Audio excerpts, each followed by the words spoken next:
This video walks you through how to import IIF files into QuickBooks Online. If you are already signed in to QuickBooks Online, begin from the main dashboard, move to the upper right corner, and click the Settings gear icon.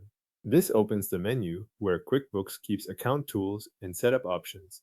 Under the Tools section, select Import Data to open the import page. On this screen, take a moment to review the available import choices. This is the point where an important limitation appears. QuickBooks Online does not support direct import of IIF files.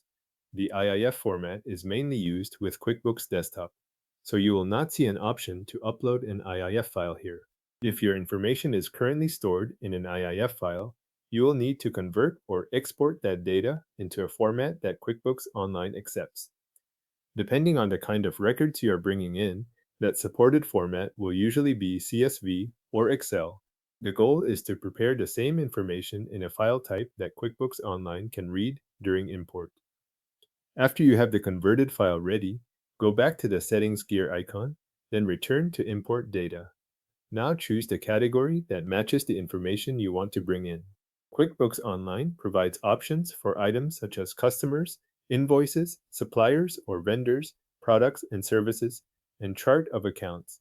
Select the option that fits your file so QuickBooks can guide you through the correct import flow. Next, click the Upload or Browse option on that import screen. This allows you to locate the converted CSV or Excel file on your computer. Select the file, then continue to the next screen. QuickBooks will ask you to match the columns from your file to the corresponding fields in QuickBooks Online. This part is important because it tells the system where each piece of information belongs.